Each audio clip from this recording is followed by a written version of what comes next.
마태복음 26장 1절에서 35절까지의 말씀 한 절씩 교독하겠습니다. 예수께서 이 말씀을 다 마치시고 제자들에게 이르시되 너희가 아는 바와 같이 이틀이 지나면 유월절이라 인자가 십자가에 못 박히기 위하여 팔리리라 하시더라. 그때에 대제사장들과 백성의 장로들이 가야바라 하는 대제사장의 관정에 모여 예수를 흉계로 잡아 죽이려고 의논하되 말하기를 밀란이 날까 하노니 명절에는 하지 말자 하더라.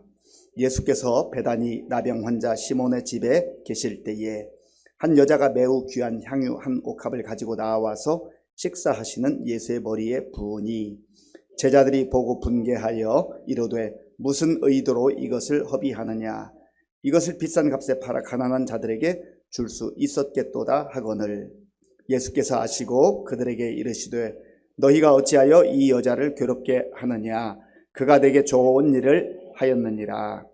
가난한 자들은 항상 너희와 함께 있거니와 나는 항상 함께 있지 아니하리라. 이 여자가 내 몸에 이 향유를 부은 것은 내 장례를 위하여 함이니라. 내가 진실로 너희에게 이르노니 온 천하에 어디서든지 이 복음이 전파되는 곳에서는 이 여자가 행한 일도 말하여 그를 기억하리라 하시니라. 그때 12 중에 하나인 가룟 유다라 하는 자가 대제사장들에게 가서 말하되 내가 예수를 너희에게 넘겨주리니 얼마나 주려느냐 하니 그들이 은 30을 달아 주거늘 그가 그때부터 예수를 넘겨줄 기회를 찾더라. 무교절의 첫날에 제자들이 예수께 나와서 이르되 유월절 음식 잡수실 것을 우리가 어디서 준비하기를 원하시나이까? 이르시되 성한 아무에게 가서 이르되 선생님 말씀이 내 때가 가까이 왔으니 내 제자들과 함께 유월절을 내 집에서 지키겠다 하시더라 하라 하시니 제자들이 예수께서 시키신 대로 하여 유월절을 준비하였더라.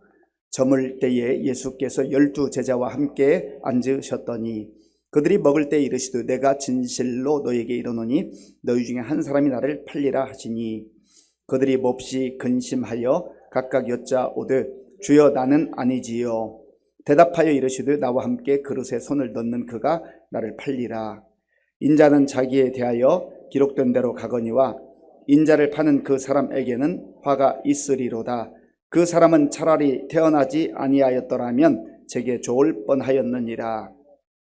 예수를 파는 유다가 대답하여 이르되 랍비여 나는 아니지요. 대답하시 내가 말하였도다 하시니라. 그들이 먹을 때에 예수께서 떡을 가지사 축복하시고 떼어 제자들에게 주시며 이르시되 받아서 먹으라, 이것은 내 몸이니라 하시고 또 잔을 가지사 감사기도 하시고 그들에게 주시며 이르시되 너희가 다 이것을 마시라. 이것은 죄 사함을 얻게 하려고 많은 사람을 위하여 흘리는 바 나의 피 곧 언약의 피니라. 그러나 너희에게 이르노니 내가 포도나무에서 난 것을 이제부터 내 아버지의 나라에서 새 것으로 너희와 함께 마시는 날까지 마시지 아니하리라 하시니라. 이에 그들이 찬미하고 감람산으로 나아가니라. 그때에 예수께서 제자들에게 이르시되 오늘 밤에 너희가 다 나를 버리리라. 기록된 바 내가 목자를 치리니 양의 떼가 흩어지리라 하였느니라. 그러나 내가 살아난 후에 너희보다 먼저 갈릴리로 가리라. 베드로가 대답하여 이르되 모두 주를 버릴지라도 나는 결코 버리지 않겠나이다. 예수께서 이르시되 내가 진실로 네게 이르노니 오늘 밤 닭 울기 전에 네가 3번 나를 부인하리라. 베드로가 이르되 내가 주와 함께 죽을지언정 주를 부인하지 않겠나이다 하고 모든 제자도 그와 같이 말하니라. 아멘. 예, 우리 옆에 계신 분들 또 앞에 계신 분들 밝게 웃으면서 인사하겠습니다. 반갑습니다. 잘 오셨습니다.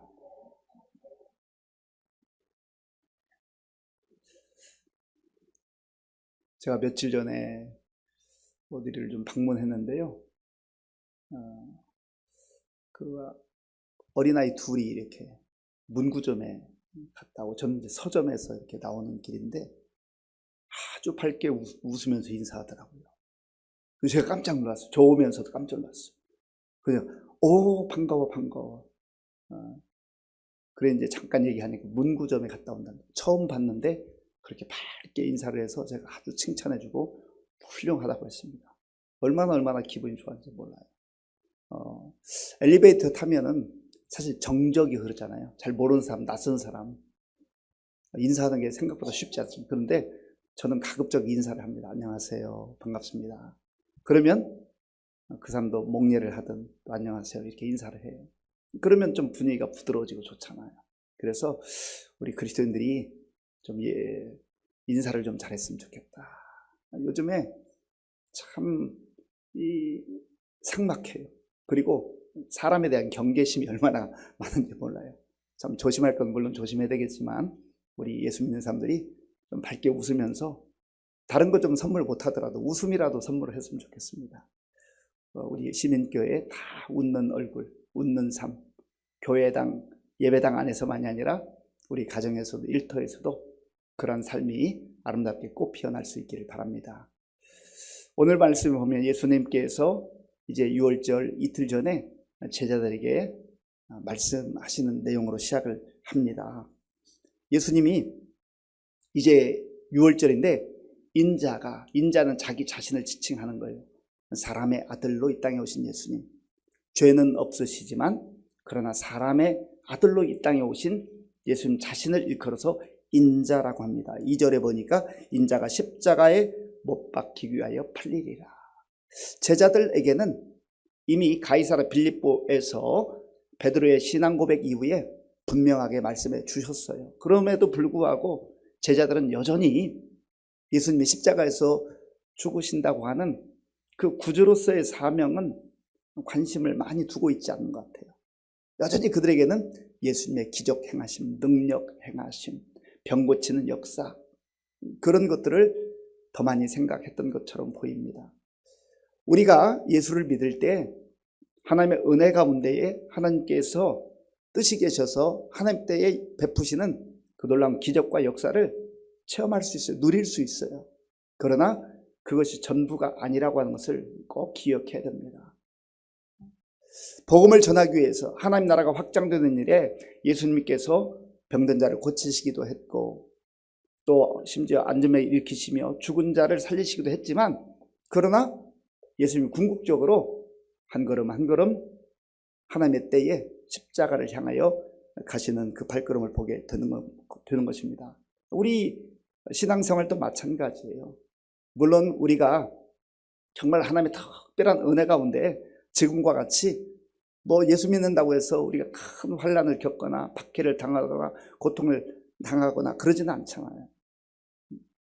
우리 적어도 대한민국에서는 내가 마음만 먹으면 언제라도 자유롭게 예배드릴 수 있고 성경 읽을 수 있고 찬송할 수 있고 기도할 수 있는 것 복된 일이지 않습니까? 감사한 일이지요. 그런데 이 동시대를 살아가는 우리 이 시대 속에서도 마음껏 예배드리지 못하고 또 찬송을 부르고 싶어도 부르지 못하는 그러한 안타까운 상황 속에 있는 그런 분들도 있다라는 겁니다. 하나님이 우리만 사랑하시고 그들은 사랑하지 아니하셔서 그런 거 아니에요. 때로는 복음을 위해서 어려움을 당하기도 하고 박해를 당하기도 하고 심지어 목숨을 내놓아야 하는 그런 경우들이 있을 수 있다는 거예요.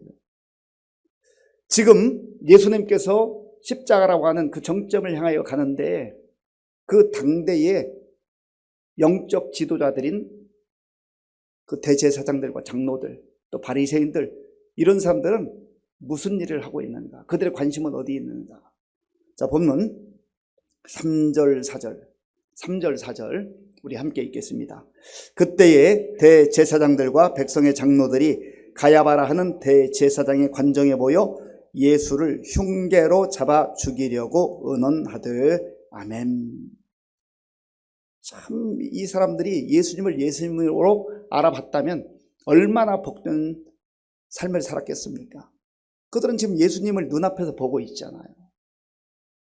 그런데 예수님을 믿기는커녕 예수님께 엎드려 경배하기는커녕 예수를 흉계로 잡아 죽이려고 의논했다. 우리는 많은 경우에 내가 내 두 눈으로 똑똑히 기적 행하는 것을 보면 기적이 나타나는 것을 보면 예수를 믿겠다라고 장담하곤 합니다. 그러나 믿음이라는 게 반드시 그렇지 않다라는 거예요. 그거는 사람의 생각이고 내 생각이지, 우리가 예수를 믿는다는 것 그 자체가 기적 중에 기적입니다. 우리가 예수를 믿게 됐다는 것, 예수님을 믿고 하나님의 자녀가 됐다는 것은 사실은 말로 설명할 수 없는 하나님의 은혜예요. 우리가 머리가 똑똑해서 다른 사람보다 잘나서 예수님을 구주로 믿게 됐습니까? 아니에요. 하나님의 특별한 은혜예요. 말로 헤아릴 수 없는 은혜로 우리가 예수님을 믿게 됐다는 거예요. 그러니까 그 어떤 기적보다 내가 예수 믿고 하나님의 자녀가 되고 천국 백성이 되었다는 것, 이것이 가장 큰 축복이요 기적인 줄로 믿습니다. 이걸 기적으로 알아야 되고 이것을 복으로 알아야 된다. 세상의 그 어떤 복보다 내가 하나님의 자녀됨, 이것이 가장 큰 복이라고 하는 겁니다. 오늘 35절까지 읽었습니다마는 오늘 설교의 제목은 두 개의 옥합이에요. 두 개의 옥합. 먼저 6절부터 13절까지의 내용을 함께 살펴보기를 원합니다. 예수님이 제자들과 함께 베다니 나병 환자 시몬의 집에 가셨습니다. 이 사건은 마가복음 14장에 또 요한복음 12장에도 나타나는데 그 저자에 따라 약간 다르게 표현을 하고 또 요한 같은 경우는 좀 더 구체적으로 표현하는 부분들이 있습니다.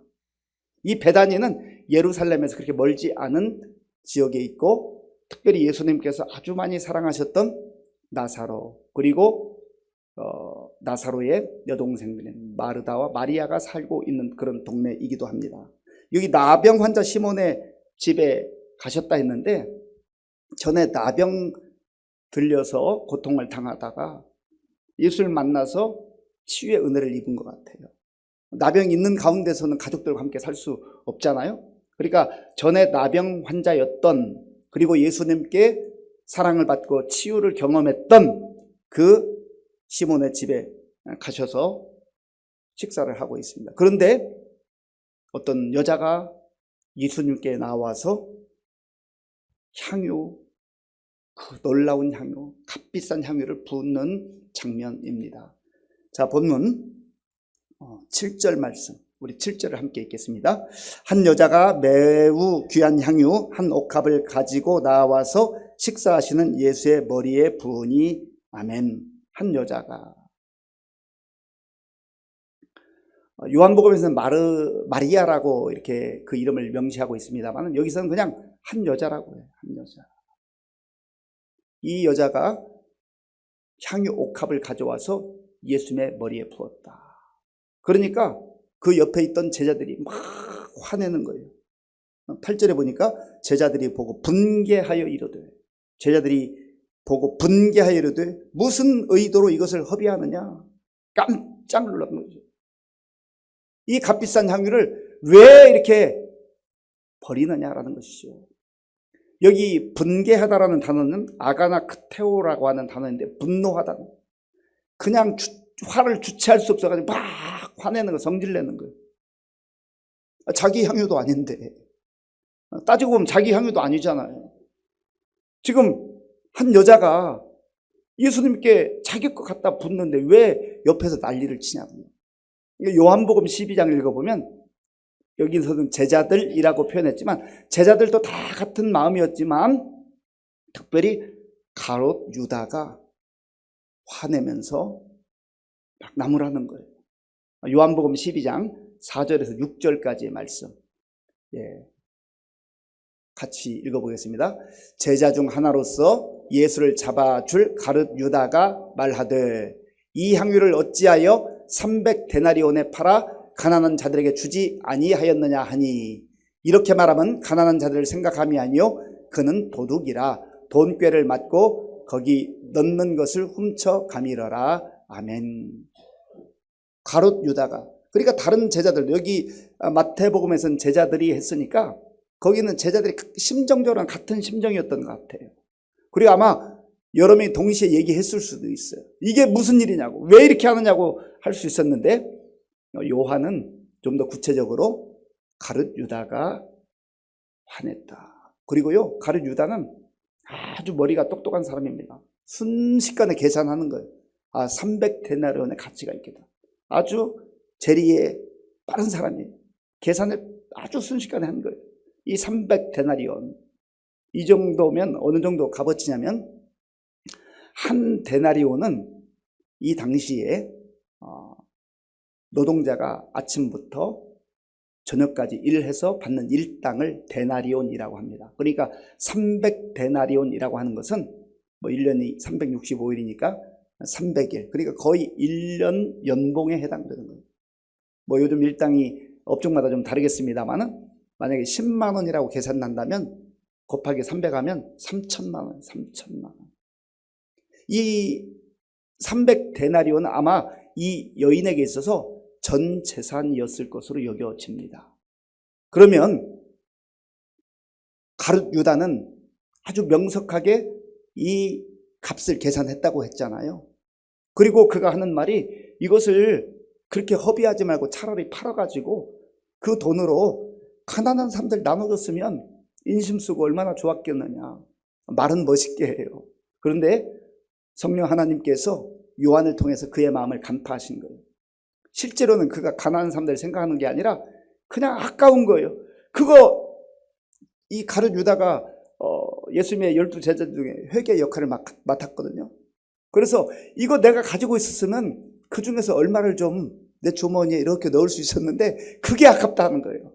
그런데 그거를 직설적으로 표현하지 못하고 마치 가난한 자들을 생각하는 것처럼 그렇게 말한 것이죠. 하나님께 그걸 모르겠어요. 그리고 이 한 여자, 이 여자는 자기 전 재산과 같은 그 값비싼 향유인데 그것이 귀한 줄 모르겠냐고. 가룟 유다 자기만 계산을 잘 하나요? 이 여인은 계산할 줄 모르나요? 자기만 똑똑한 줄 알아요. 자, 8절 9절. 오늘 본문 8절 9절에 한 번 더 읽겠습니다. 제자들이 보고 분개하여 이르되 무슨 의도로 이것을 허비하느냐? 이것을 비싼 값에 팔아 가난한 자들에게 줄 수 있었겠도다 하거늘. 아멘. 자, 그러면 저와 여러분들이 그 옆에 있었던 제자들이라고 생각을 해보십시다. 아니, 저 여러분들이 그 옆에 있었다고 하는 생각을 해봐요. 제자들처럼, 아니 가룟 유다처럼 그렇게 생각할 수 있지 않겠어요? 그렇게 말할 수 있지 않겠어요? 그런데 제자들도 가룟 유다도 이 여자가 도대체 무슨 마음으로, 무슨 생각으로, 무슨 의도로 이것을 쏟아붓는가 묻지 않습니다. 관심도 없어요. 그냥 아깝게만 생각하는 거예요.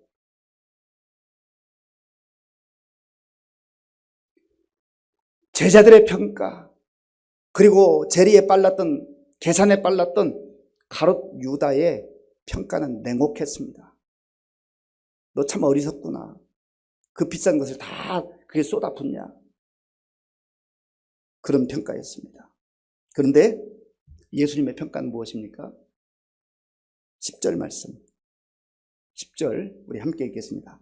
예수께서 아시고 그들에게 이르시되 너희가 어찌하여 이 여자를 괴롭게 하느냐? 그가 내게 좋은 일을 하였느니라. 아멘. 그가 내게 좋은 일을 하였느니라. 예수님께서는 이 향유가 이 여인의 전 재산인 걸 몰랐겠습니까? 아시죠. 어떤 처조의 형편에서 이것을 쏟아붓는지 아시죠. 남아 돌아서 쏟아붓는 것 아니잖아요. 그러면 이 향유의 의미가 무엇입니까? 예수님이 이렇게 말씀하셔요. 12절에 보면 이 여자가 내 몸에 이 향유를 부은 것은 내 장례를 위하여 함이니라. 아멘. 그 어느 누구도 생각하지 못하고 할 수 없는 일을 이 여자가 한 거예요.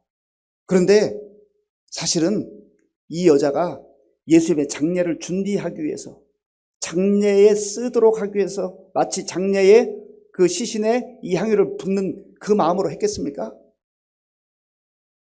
예수님께서 그렇게 받아주시고 평가를 해주셨지만, 그러나 이 여인은 그냥 단순히, 어떻게 보면 단순한 거예요.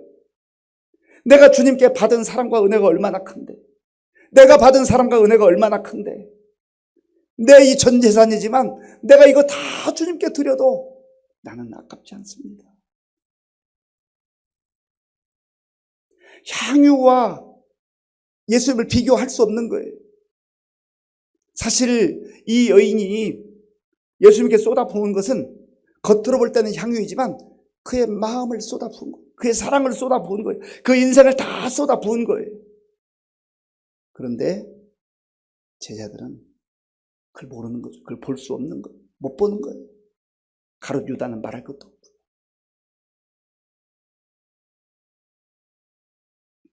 예수님께서 이렇게 말씀하셨습니다. 13절 말씀. 이 여인에게 주신 놀라운 축복의 말씀이에요.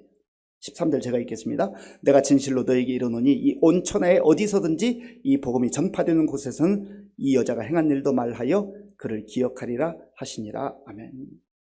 그래서 여기에는 비록 이름이 기록되어 있지 않지만 예수님께서 말씀하신 것처럼 성경에 기록되었고 지금까지도 우리가 이 여인의 아름다운 사랑의 헌신, 이 헌신을 듣고 있지 않습니까? 그리고 주님 오시는 그날까지 예수를 믿는 모든 사람들이 이 여인에 대한 아름다운 이 헌신을 기억할 겁니다. 이보다 더 큰 축복이 어디 있어요? 가룟 유다는 말은 멋있게 했지만 결국은 구주 예수님을 은 30에 팔아 넘기잖아요.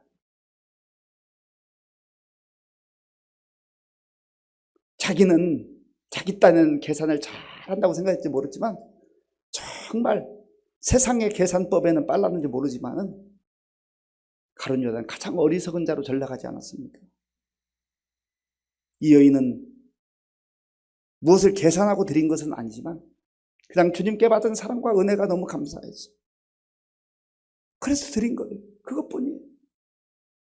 그런데 이 여인이 주님께 쏟아부었던 300데나리온과 비교할 수 없는 놀라운 칭찬을 받았습니다. 이게 하나의 옥합이에요. 오늘 설교 제목 2개의 옥합이네. 그러면 하나의 또 다른 옥합은 무엇인가? 그 뒷부분에 보면 예수님께서 제자들과 최후의 만찬을 하십니다. 그리고 제자들에게 떡을 떼어 주시죠. 이것을 받아서 먹으라. 이것은 내 몸인지라. 그리고 예수님께서 연이어 제자들에게 말씀하시죠. 잔을 주시면서 너희가 다 이것을 마시라. 이것은 죄사함을 얻게 하려고 많은 사람을 위하여 흘리는 바 나의 피 곧 언약의 피니라. 예수님은 당신의 몸과 피를 우리를 위해서 다 쏟아 부어 주셨습니다.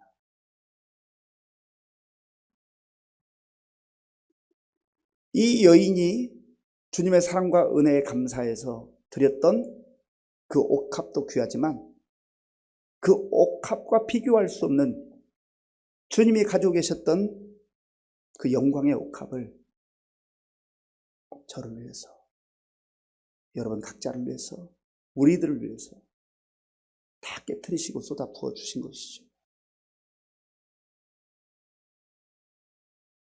이 사랑과 은혜를 우리가 안다고 한다면 어찌 보면 우리도 이 한 여인과 같이 내가 가지고 있는 것 주님께 드릴 수 있지 않습니까?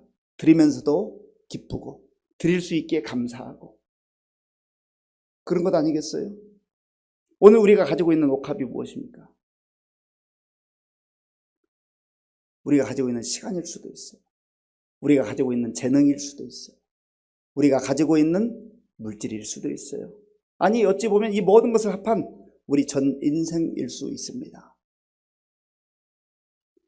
그거 주님께 드릴 때 때로는 아깝게 생각되기도 하고 내 인생 허비하는 것처럼 가룟 유다가 화내고 제자들이 분개했던 것처럼 그런 생각이 들 때도 있습니다. 왜요? 우리는 세상의 계산법으로 계산하기 때문에 그래요. 그러면 아까운 거예요.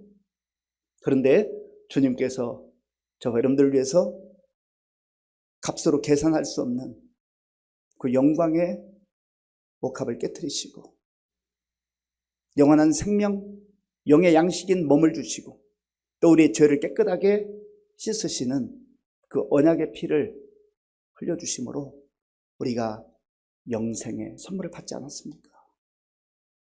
이거 생각하면요, 주님께 드리는 것이 아까움이 아니라 기쁨이 되고 영광이 되는 거죠.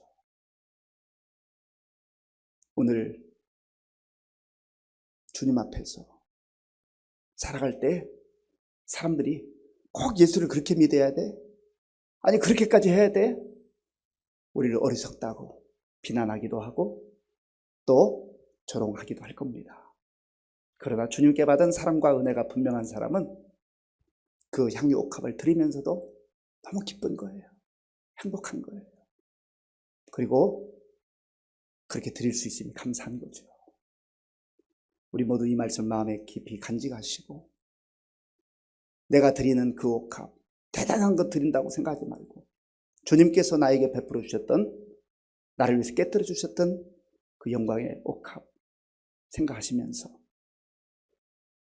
우리도 주님을 위해서 드리면서도 기뻐하고 감사할 수 있는 성숙한 하나님의 백성들이 될 수 있기를 바랍니다. 우리 이 시간 말씀을 생각하면서 함께 기도하기를 원합니다. 누가 옥합을 깨트릴 수 있습니까? 왜 깨트리는 거죠? 주님께 받은 사랑과 은혜가 너무 크기 때문에, 비교할 수 없기 때문에, 드리면서도 기쁨, 드리면서도 감사하는 것.